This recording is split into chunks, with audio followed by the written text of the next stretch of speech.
स्वागत है आप सभी का। दोपहर के 1:30 बजने वाले हैं और वक्त है अपना उत्तराखंड का।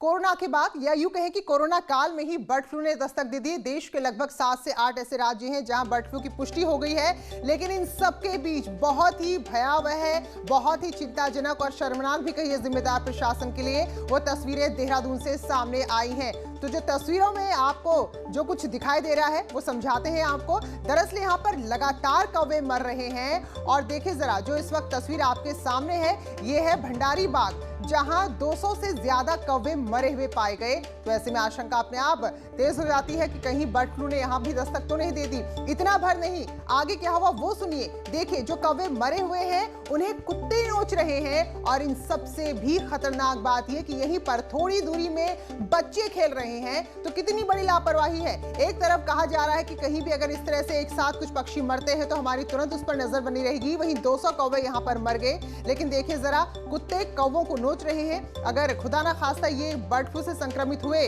तो कहां कहां संक्रमण फैल सकता है। और थोड़ी दूरी पर बच्चे खेल रहे हैं। हमारे सहयोगी सुनील नवप्रभात ने भंडारी बाग पर मौके पर जाकर लापरवाही का, घोर लापरवाही का जायजा लिया है। इन्फ्लुएंजा का कई राज्यों में जबरदस्त कोहराम मचा हुआ है। उत्तराखंड में भी इसकी आशंका लगातार गहराती जा रही है, लेकिन हम देख रहे हैं कि सिस्टम बावजूद इसके लापरवाही बरत रहा है। ये भंडारी बाग का इलाका है और भंडारी बाग के इस क्षेत्र में बड़े पैमाने पर मास लेवल पर कौवे मर रहे हैं। हमारे सामने कई कौवे यहाँ पर उड़ते उड़ते ज़मीन पर गिरे हैं। इसके साथ ही देखिए दूसरी बड़ी लापरवाही कि ये कुत्ते के बच्चे हैं। आप देखें कि भंडारी बाग में जो कौवे यहाँ पर मरे पड़े हैं, कुत्ते उनको यहाँ पर आराम से नोच नोच कर खा रहे हैं। तो एक बड़ा खतरा और बड़ी लापरवाही आप देख सकते हैं न्यूज़ 18 के कैमरे में एक्सक्लूसिव तरीके से कि किस तरह से जो कौवे यहाँ पर मरे हैं, कुत्ते उनको नोच नोच कर खा रहे हैं। ये अभी हालांकि उत्तराखंड में आधिकारिक तौर पर पुष्टि नहीं हुई है इस बात की कि यहाँ पर बर्ड फ्लू का संक्रमण फैल रहा है, लेकिन जिस तरह से लगातार पिछले कुछ दिन से कौवे मर रहे थे उसको देख के वही आशंका जताई जा रही थी। लेकिन अधिकारियों का कहना था कि जब तक मास लेवल पर कोई इतनी बड़े पैमाने पर कौवे मृत नहीं मिलते तब तक ऐसा कुछ कहना बेहद मुश्किल है। लेकिन भंडारी बाग के इस इलाके में आप देखेंगे तो बड़ी संख्या में, हम कह सकते हैं कि बड़ी संख्या में यहाँ पर कौवे लगातार मरे हुए आपको दिखाई दे सकते हैं। अभी जो यहाँ पर लोगों से हमारी बातचीत हुई, उनका कहना है कि कुछ दिन पहले ही विभाग ने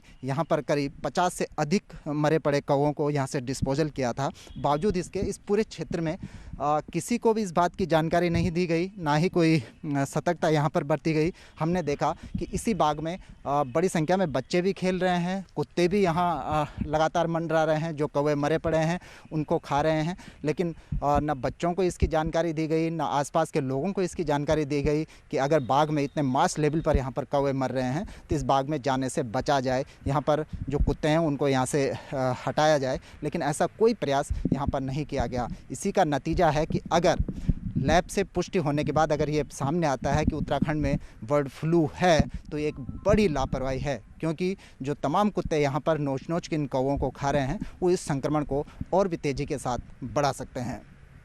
कैमरा पर्सन भरत शर्मा के साथ सुनील नवप्रभात, न्यूज़ 18, भंडारी बाग, देहरादून। तो देखिए कितनी बड़ी लापरवाही, सीधे सीधे यहाँ पर लोगों की जिंदगी से खिलवाड़ है। फिलहाल देहरादून जू में किसी तरह का अलर्ट यहाँ पर जारी किया गया, क्योंकि अब बगल के राज्य उत्तर प्रदेश में बर्ड फ्लू की पुष्टि हुई है। कानपुर चिड़ियाघर में तो 450 से ज्यादा यहाँ पर पशु पक्षी रहते हैं और इसके अलावा जो आसपास अंडों की और चिकनी बिक्री हो रही है उसको भी रोक दिया गया है और बर्ड सेक्शन में विशेष सतर्कता बरती जा रही है। तो कानपुर जू उत्तर प्रदेश में, वहां कुछ दिन पहले जंगली मुर्गियां मरी थी, उनमें बर्ड फ्लू की पुष्टि हो गई है। तो वहां पूरे जू में जो भी पक्षी हैं उन्हें सबको आज शाम तक मारा जाएगा, दफन किया जाएगा। तो दुखद है, लेकिन बीमारी ऐसी फैली है कि ये करना ही होगा। लेकिन देहरादून की आप तस्वीर जरा देखें, कौवे मरे पड़े हैं, प्रशासन बता भी नहीं रहा कि लोग खुद ही एहतियात बरत लें। सुनील मेरे सहयोगी देहरादून से जुड़े हैं इस वक्त। और सुनील, जो भंडारी बाग की तस्वीरें आपने दिखाई, वाकई में बड़ा डरा रही हैं तस्वीरें कि भाई कब क्या हो जाए। अगर खुदा ना खास्ता पॉजिटिव रिपोर्ट यहाँ पर आ जाए, जो सैंपल भेजे गए हैं, तो क्या होगा। वही जू को लेकर भी कुछ नए नियम है यहाँ पर।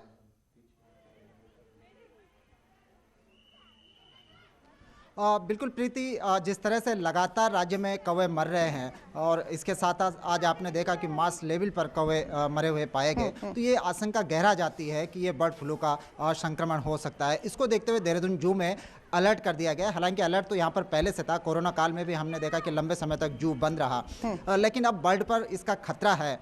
इसीलिए जू में करीब 450 के आसपास टोटल यहाँ पर चिड़िया और जो अन्य जानवर हैं वो रहते हैं। यहाँ पर इनके खाने के लिए अभी तक चिकन और अंडे भी यूज किए जाते थे, लेकिन अब जू प्रशासन ने इन पर पूरी तरह से प्रतिबंध लगा दिया है और इसके अलावा जो बर्ड सेक्शन है उस पर भी कड़ी नज़र रखी जा रही है। हमारे साथ जू के डॉक्टर राकेश नौटियाल यहाँ पर मौजूद हैं। डॉक्टर साहब, क्या एहतियात बरते जा रहे हैं बर्ड फ्लू के मद्देनजर? जैसा कि सबको पता है कि बर्ड फ्लू एक जो है वो वायरल डिजीज़ है, तो वायरल डिजीज़ के अगेंस्ट हम कोविड-19 की पहले से ही काफ़ी प्रिकॉशन ले रहे हैं, लेकिन फिर भी ये एक ऐसा है कि जो हमारी सिर्फ बर्ड को इफ़ेक्ट कर सकता है और बर्ड से मनुष्यों को भी कर सकता है। तो इसके तहत जो है वो केंद्रीय चिड़ियाघर प्राधिकरण के जो है हमको पहले से ही गाइडलाइन आ गई थी। उस गाइडलाइन को करीब हम 10 दिन पहले से ही हम उसको फॉलो कर रहे हैं। इसीलिए हमने जो है यहाँ पर कुछ हमारे मांसाहारी जीवों के लिए चिकन आता था और अंडा आता था, वो हम 10 दिन पहले ही इसको बंद कर चुके हैं। और सभी जो है वो जू कीपर्स को जो है वो गाइडलाइन बता दी गई है। पोटेशियम परमैंगनेट के डिप और विदाउट सैनिटाइजेशन कोई भी बाड़ा कीपर जो है वो चिड़िया के बाड़ा कीपर जो है वो बाड़ा कीपर में नहीं, अपने बाड़ों में प्रवेश नहीं कर रहे हैं। हम लोग भी जो है वो दूरी बनाए हुए हैं और साथ ही एहतियातन मैं जू के अतिरिक्त जो है वो देहरादून डिवीज़न के पशु पक्षियों को भी देखता था, तो मेरे लिए भी जो है वो डायरेक्टर जू के आदेश हैं कि मैं उनको ना देखूं ताकि वो संक्रमण कहीं जो है वो अन्यत्र से जो है वो हमारे यहाँ ना आ जाए। जी बिल्कुल। कानपुर जू में भी बर्ड फ्लू का संक्रमण हुआ है, वो जू को बंद करना पड़ा है। क्या यहाँ पर भी आप लोग एहतियात बरतते हैं? इसके मतलब क्या बर्ड सेक्शन को बंद किया जा सकता है कुछ दिन के लिए? हाँ, ऐसा हो सकता है। अभी उच्च स्तर में इस बारे में वार्ता चल रही है और जो भी उच्च स्तर से जो उचित और जो सही निर्णय होगा उस अनुसार कार्य किया जाएगा। जी जी आप देख जी सकते हैं बिल्कुल कि देहरादून जू यहाँ का एक बड़ा हॉट स्पॉट है, जहाँ पर प्रतिदिन करीब 2 से 3 हज़ार यहाँ पर पर्यटक पहुँचते हैं और बड़ी संख्या पे यहाँ पर बर्ड और एनिमल हैं, तो यहाँ भी विशेष एहतियात बरते जा रहे हैं। बिल्कुल जरूरी भी है सुनील, क्योंकि एक बार चीजें नियंत्रण से बाहर हो गई तो फिर संभालना मुश्किल हो जाएगा। भंडारीबाग जैसी तस्वीरें नहीं आनी चाहिए सामने। शुक्रिया सुनील आपका जानकारी के लिए। आगे बढ़ेंगे, खबर हरिद्वार से है, जहां उत्तराखंड परिवहन निगम और यूपी रोडवेज की बस की आपस में टक्कर हो गई। हरिद्वार के श्यामपुर के पास एक घटना हुई है। उत्तराखंड परिवहन निगम की बस चंडीगढ़ से कोटद्वार जा रही थी। हादसे में उत्तराखंड बस परिवहन निगम के जो ड्राइवर हैं वो घायल हुए हैं, हालत गंभीर है। ऋषिकेश एम्स में उनको भर्ती कराया गया है। इसके अलावा 2 सवारियों को भी मामूली चोट आई है। तो यूपी रोडवेज और उत्तराखंड परिवहन निगम की बस जिनमें आमने सामने की टक्कर में उत्तराखंड परिवहन निगम के ड्राइवर जख्मी हुए हैं। भारती सकलानी हमारी सहयोगी और जानकारी के साथ जुड़ गई हैं। भारती, किस जगह पर ये हादसा हुआ है और किसकी गलती है? क्या आमने सामने की टक्कर है? बिल्कुल आमने सामने की टक्कर है और यूपी रोडवेज के ड्राइवर की हालांकि गलती बताई जा रही है। जो मेरी यूएम से बात हुई है वो ये बता रहे हैं और काफी हालत गंभीर बनी हुई है उत्तराखंड परिवहन निगम के ड्राइवर की। ओम प्रकाश उनका नाम बताया जा रहा है। ऋषिकेश एम्स में उनको एडमिट कराया गया है। बताया जा रहा है कि पेट में उनके जो गंभीर चोटें लगी हैं। हालांकि इस तरह की बातें भी निकलकर सामने आ रही है कि ड्राइवर जो है उससे ओवरटाइम यहाँ पर करवाया जा रहा था और इससे पहले उसने रात भर ड्यूटी की, उसके बाद अगली शिफ्ट उसकी फिर से लगी हुई थी। हालांकि इस पर जब अधिकारियों से बातचीत की गई है तो वो कह रहे हैं कि इस पूरे मामले को दिखवाएंगे, आखिरकार क्या वजह रही है, कहीं नींद की झपकी तो नहीं आई। इन तमाम पहलुओं पर भी जांच पड़ताल की जा रही है। लेकिन हाँ, फिलहाल ये एक आमने सामने की भिड़ंत जो है उसमें उत्तराखंड परिवहन निगम के ड्राइवर की हालत काफी गंभीर बनी हुई है, जो आपका एक्सीडेंट हुआ शाम को। जी, तो उम्मीद करते हैं कि स्वस्थ हों वो जल्दी। शुक्रिया आपका भारतीय जानकारी के लिए। और एक और बड़ी खबर देहरादून से है। यहाँ की ब्लू स्फायर होटल की छत से गिरकर एक युवक की मौत हो गई है। बताया जा रहा है सूर्यांश राणा अपने दोस्तों के साथ यहाँ घूमने आया था और शराब के नशे में छत से गिरकर मौत की आशंका जताई जा रही है। तो सूर्यांश विकासनगर का रहने वाला था और MBA की पढ़ाई कर रहा था। तो ये दर्दनाक हादसा सामने आया है देहरादून के यहाँ पर एक ब्लू सफायर जो होटल है वहां की छत से गिरने से सूर्यांश राणा नाम के युवक की जान चली गई है। तो ये कहा जा रहा है कि शराब के नशे में था, अपने दोस्तों के साथ घूमने आया था और इसी दौरान वो छत से गिर गया। तो सूर्यांश विकासनगर का रहने वाला था और MBA की पढ़ाई कर रहा था।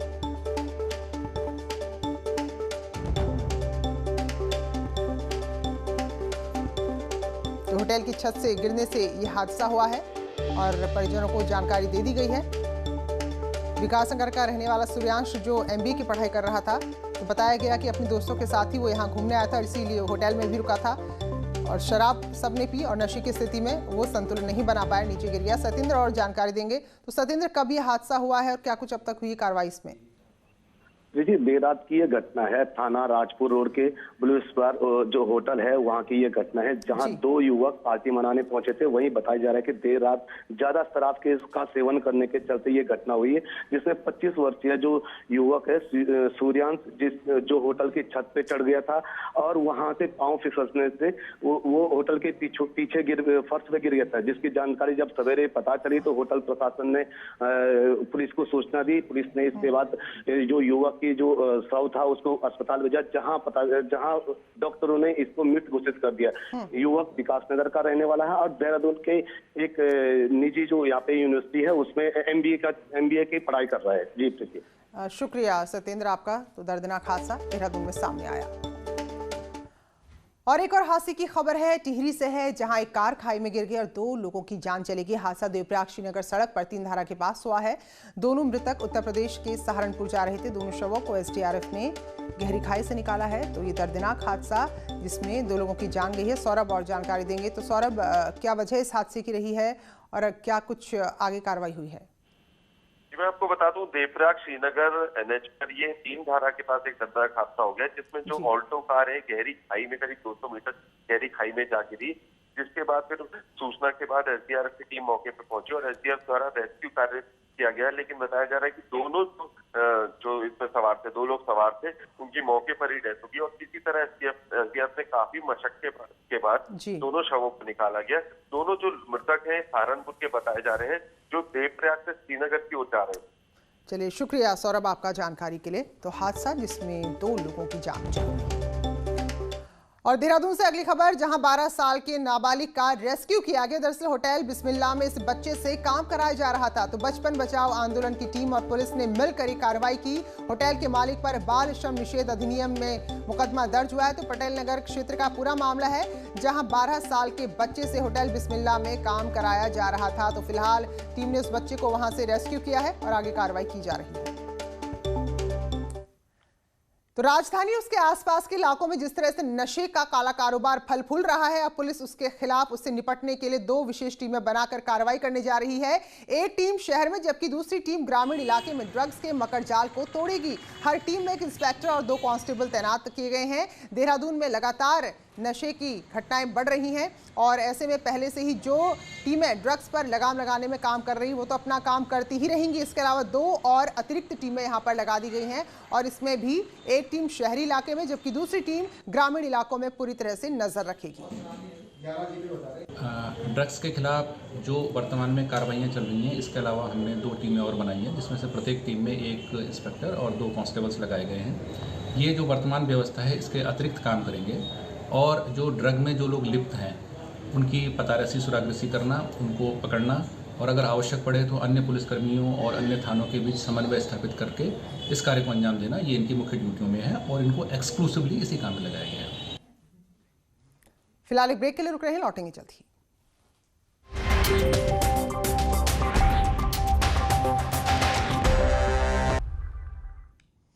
बीजेपी प्रदेश अध्यक्ष बंशीधर भगत अल्मोड़ा जिले के दौरे पर हैं। सर्किट हाउस में मीडिया से मुखातिब होते हुए कहा कि आम आदमी पार्टी सिर्फ सुर्खियों में बने रहने के लिए बयान दे रही है।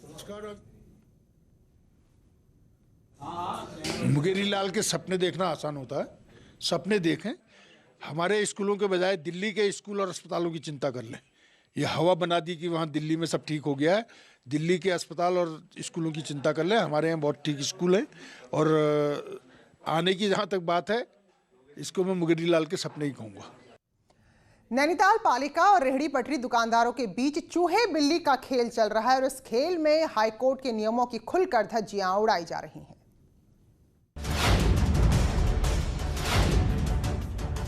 नैनीताल पंथ पार्क में हाईकोर्ट के आदेश के बाद भी नियमों का उल्लंघन हो रहा है।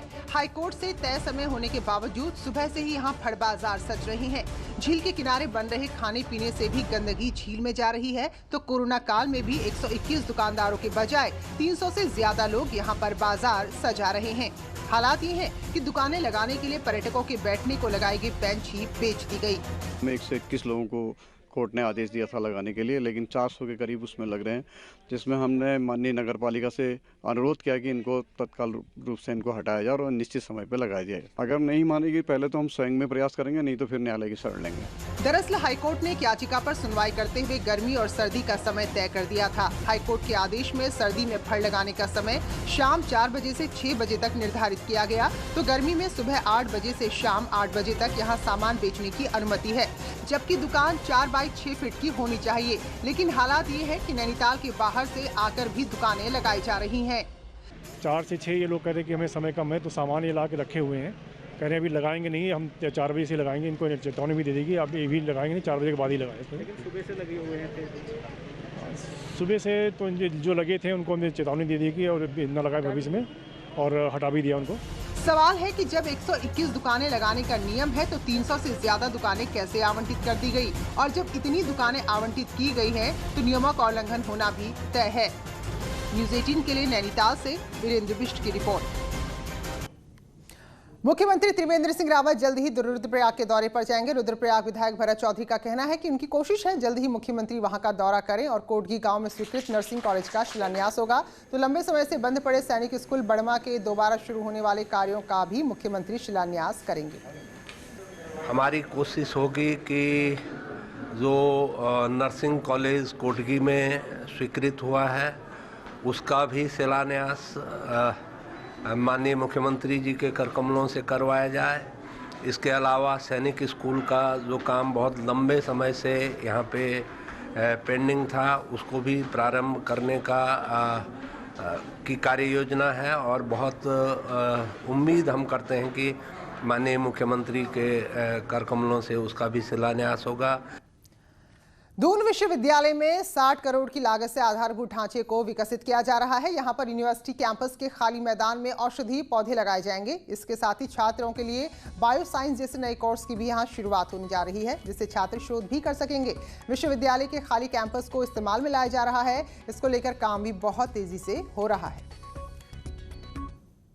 वो ग्रीन कैंपस आप देख ही रहे हैं, काफ़ी ग्रीन कैंपस है, लेकिन उसके साथ साथ हमारे पास कुछ जगह खाली है। तो हम लोगों ने सोचा कि ये आयुष प्रदेश है और यहाँ पर यदि हम कुछ औषधि उपयोग की कुछ वनस्पतियों को लगाएंगे तो फायदा होगा, विश्वविद्यालय का भी फायदा होगा और हम लोगों का फायदा होगा। देखिए, दून विश्वविद्यालय को हमने लगभग 60 करोड़ रुपए दिए हैं और उनको ये कहा है कि वो जो अच्छा काम कर सकते हैं वो करिए। हम हॉस्टल से लेके बिल्डिंग से लेके हम 25 करोड़ रुपए में तो वहाँ हिमालयन शोध संस्थान बना रहे हैं।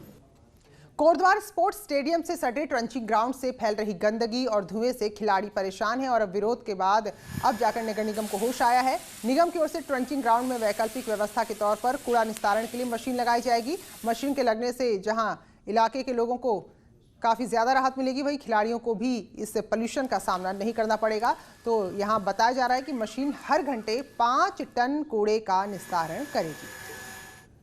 कूड़े के निस्तारण के लिए हमने एक मशीन खरीदी है जिसका नाम bio remediation waste cleaning machine है। उस मशीन की जो कैपेसिटी है वो पर आवर 4 से 5 टन कूड़े का डिस्पोजल करना है। उसकी कॉस्ट 6 लाख रुपए है। वो मशीन क्या करेगी कि जो हमारा कूड़ा है, जैसे प्लास्टिक वेस्ट हो गया, कपड़ा हो गया और स्टोन हो गया, ग्लासेज हो गया, इन सबको अलग करेगी। खटीमा में भारत नेपाल सीमा से लगे नगरा गांव के सरकारी अस्पताल में जल्द ही डॉक्टर की भर्ती होने जा रही है, जिससे ग्रामीणों को बड़ी राहत मिलेगी। खटीमा सिविल अस्पताल के सीएमएस का कहना है कि स्टाफ की मांग उच्च अधिकारियों तक पहुंचा दी गई है और जल्द ही यहां कोविड वैक्सीन सेंटर भी बनना है, तो ऐसे में डॉक्टर जल्द ही मिल जाएगा। वहाँ पे मेडिकल ऑफिसर की पोस्ट खाली है एलोपैथिक, और जो है वहाँ पे एक फार्मासिस्ट तैनात है। वार्ड बॉय जो रिटायर हो गए थे उनकी जगह हमने अपने यहाँ से एक वार्ड बॉय तैनात किया है। और अभी हमारा अपने अधिकारियों से ये है कि प्रस्ताव है कि वहाँ पे एक तो हम कोल्ड चेन मेंटेन करना चाहते हैं, जिससे कि वहाँ जो पीएचसी के आसपास के जितने भी सब सेंटर्स हैं वहाँ के लिए वो वैक्सीन अवेलेबल हो जाए। तो उत्तराखंड के बुलेटिन में फिलहाल इतना ही। ब्रेक के बाद भी खबरों का सिलसिला जारी है।